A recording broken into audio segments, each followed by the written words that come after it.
제가 저기 토론 파워포인트 자료를 하드카피로 만들었으니까 이걸 보시면 되겠습니다. 그래서 제 첫 번째 제가 논문의 결론을 요약을 했습니다. 그래서 박정희 정부의 26년 금융정책은 정부 주도형의 성장 금융체제이고 긍정적, 부정적인 측면이 있지만 어쨌든 장기적으로 지속 불가능한 것이었다. 그래서 이 결론에 대해서는 거의 이견이 없습니다. 그래서 그러면은 토론하려면 무슨 이견을 만들어야 되는데 한번 얘기를 해보면 많은 사람들이 박정희 정부 체제가 어떤 건가는 아는데 그리고 금융도 부장이 그런 건 아닌데 거기서 그게 정부 주도형인데 그럼 정부와 시장에 관한 역할이라든지 문점은 그런 것 같습니다. 그래서 제일 먼저 논의해야 될 게 정부가 그냥 막 시장의 역할을 어느 정도 무시한 것이냐 여기에 관한 논란은 아직도 잘 해결이 안 된 것 같은 그런 거고요. 또 하나는 그러면 성장 금융체제가 금융시장을 그걸 했는데 그게 되게 이제 중화공업화 때문인데 중화공업화가 그럼 그렇게 나쁜 거였느냐 아니면 그것 때문에 지금 우리나라가 이렇게 발전하는 거냐 이런 문제에 아마 이견이 계속 있는 거 아닌가 평가할 때 그 문제에 대해서 이제 좀 생각하면서 제가 우리나라 그럼 금융 발전을 그냥 간단하게 정리를 하면 우리가 60년대 이전에는 다 알고 그다음에 이제 바로 박정희 정부에 와서 이제 그런 산업금융체제 그다음에 성장금융체제를 했습니다. 그래서 이제 그것에 반작용으로 이제 파이낸셜 리버리제이션을 했는데 그러다가 이제 잘 아시다시피 위기를 맞았습니다. 그래서 불과 또 20년 만에 위기를 맞았는데 그럼 또 파이낸셜 리버리제이션은 그럼 잘한 것이냐 또 이제 그런 얘기를 거꾸로도 해볼 수 있겠죠. 그래서 어쨌든 우리 역사는 그렇다는 거죠. 거기에 대한 반작용으로 금융시장을 발전시키려고 노력을 했는데 또 위기를 맞았다는 거에 대해서는 그것도 평가가 있어야 된다고 생각합니다. 한쪽만 잘못하고 하지 말고 부부의 것도 생각해야 되는 것이고 그 다음에 이제 통화가 많이 늘고 여러 가지 문제가 있었다. 그래서 그거를 파이낸셜 리프레션으로 얘기를 할 수 있는데 여기 제가 M과 GDP 레이쇼를 이렇게 했습니다. 그러면 이렇게 보다시피 60년대는 그 비율이 올라갔는데 70년대에 굉장히 일정하죠.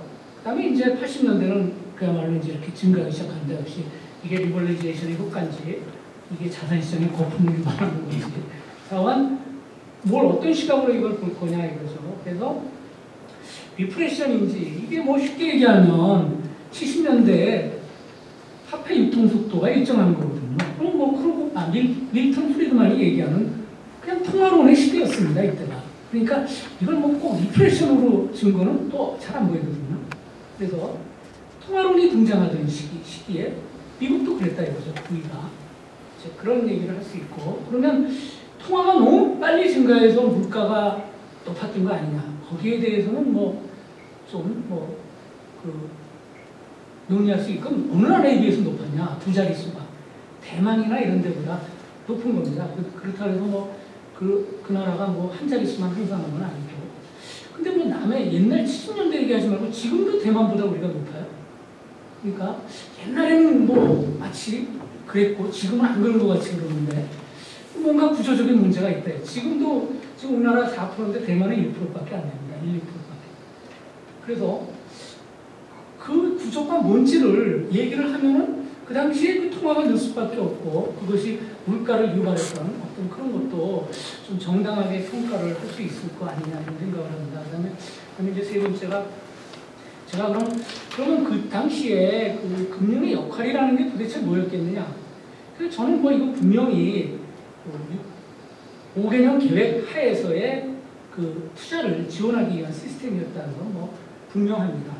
그래서 그것은 결국 저축 투자의 릴레이션을 보고 금융이 있었던 거고 보통은 저축이 투자를 유발하고 성장인데 우리나라는 투자가 성장을 유발하고 투자가 저축을 유발하고 그것이 성장으로 이어지는 뭐 그런 체제가 아니었나 이렇게 생각을 합니다. 근데 그래서 굉장히 이런 어떤 그 이상한 체제라고 지금 생각하시면 제가 이제 또 나중에 잠깐 보니까 우리나라만 그런 게 아니라 이게 이스트에이션이 다 그랬다 이거죠. 이게 우리가 좀 정도가 심한 거는 있지만은 이걸 가지고 막 이상하게 볼 게 아니라 다른 나라도 대동소이합니다.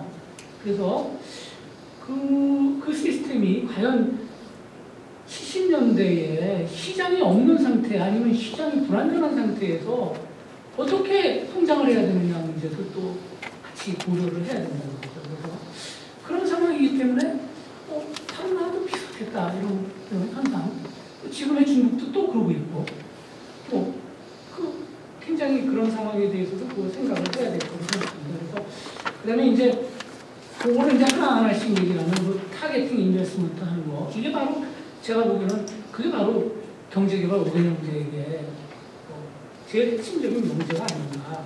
그런데 그 명제가 이상하게 한 70년대에 와서 이게 중화공업화로 간 게 이게 뭐 잘한 거냐 못한 거냐 해서 잠깐 이것이 바로 오늘날의 우리 한국 경제에도 영향을 미치고 있고 대기업이 좋은 거냐 나쁜 거냐라는 논란은 지금도 계속되고 그때 뭐 평가뿐만 아니라 지금도 계속되고 있고 중소기업의 뭐 부진 다 차원 뭐 그때만으로 논의할 게 아니고 똑같이 지금도 계속되고 있는 문제다. 나는 이렇게 생각합니다. 그래서 우선 그 문제를 먼저 얘기를 하고 싶고 저는 이 70년대 유산이 상당히 엄청나다는 건 틀림없습니다. 70년대 유산이. 그러면 이제 그 70년대에 그 세이빙 인베스트먼트를 보면은 뭐 보시다시피 그냥 투자율이 굉장히 높았습니다. 그런데 중요한 거는 그 투자율이 높으면서 동시에 고성장을 이뤄서 그것이 또 저축률도 높이고 있는 그거를 굉장히 요즘은 투자 못해서 또 이렇게 걱정하는 거 아닙니까?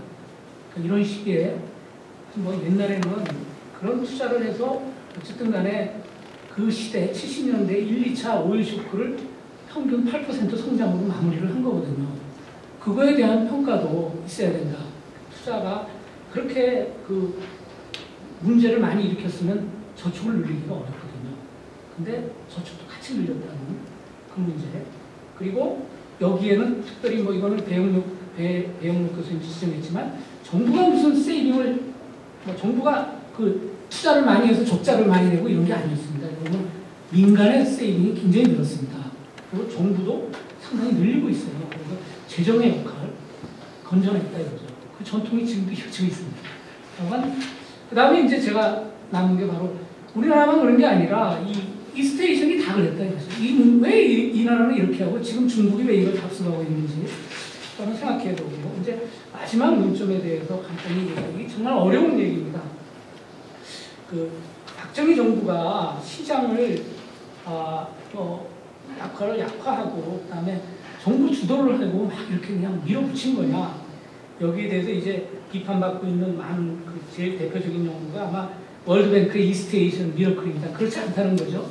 시장이 불안전한 상태에서 굉장히 시장을 살리려고 노력을 했고 프라이스가 없는 상황에서 프라이스를 만들어는 역할까지 했다는 거 이런 평가도 있습니다. 그러니까 모르겠습니다. 이건 뭐 시장과 정부에 관한 역할은 그때만 하는 게 아니라 지금도 하고 있잖아요. 복지체제 가지고 뭐 영원히 계속되는 논쟁이니까 이렇게 쉽게 이렇게 평가하기는 어렵다 이렇게 얘기를 하고 다만 이런 어떤 반대적인 마켓 프렌들리했다는 여러 가지 증거들 지금과 다른 시장 상황에서 여러 가지 노력을 했다는 것을 좀 논의를 해야 될 것 같고 제일 마지막으로 이제 그러면 왜 이걸 지속을 안 했느냐?